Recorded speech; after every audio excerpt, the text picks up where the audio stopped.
Netflix content for children promotes a transgender ideology. Almost half of your content for children, I'm talking about minor children now, I'm not talking about teenagers, minor children, promotes a transgender ideology agenda. I was just looking at the data here from your various series. And what concerns me is just 2 days ago, a jury in New York awarded a former transitioner $2 million because she said that her psychologists and others pressured her into, they pushed on her an ideology that proved to be extremely detrimental. I'm sure you know that in the UK, the National Health Service in the UK has said that they're not going to perform transgender surgeries or any longer so-called gender-affirming care for minors, including in counseling, because it is so incredibly detrimental. Our own HHS has come forward with similar findings this past year, yet if you turn on Netflix, you'll find that an enormous amount, and I say this as a parent with 3 young children, an enormous amount of your children's programming has this ideology and agenda in it. Is this an advocacy position for Netflix? Is this an ideological commitment you have? I mean, why is this?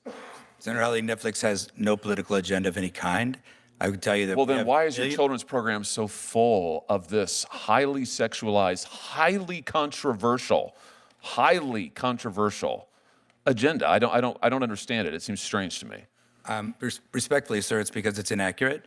We have millions of hours of children's programming.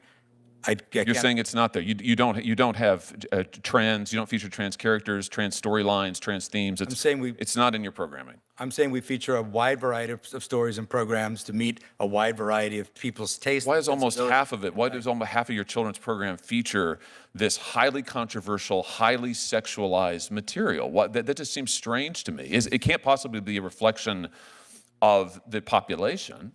Senator Hawley, I don't have any idea where that number would come from or what that would be. I don't believe that's been your personal experience, but I can't speak to that. Well, what do you mean you don't think it's been my personal experience? You don't think that I monitor what my children watch on your... Here's what I tell you what my personal experience is since you bring it up.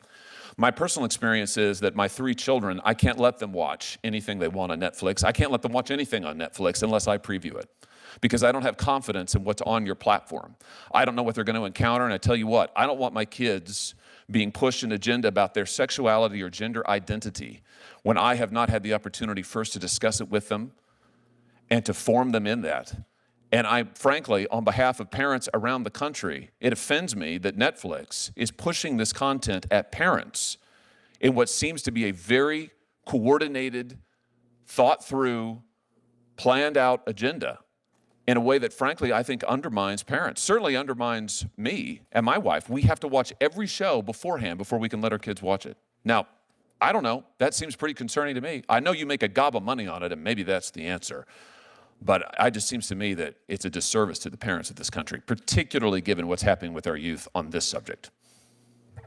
Senator, if I may answer, like I said, we have millions of hours of content on Netflix at any given time. We have state-of-the-art tools for you to manage those choices for your children and to block any title that you might be offended by for any reason. So we are parents at Netflix as well. We share all your concerns about raising kids and also the ability to raise them as you see fit in your household and anyone else's household as well. My concern is that you don't share my values or those of many other American parents, and you want the United States government to allow you to become one of the largest, if not the largest streaming monopolist in the world. I think we ought to be concerned about what content you're promoting.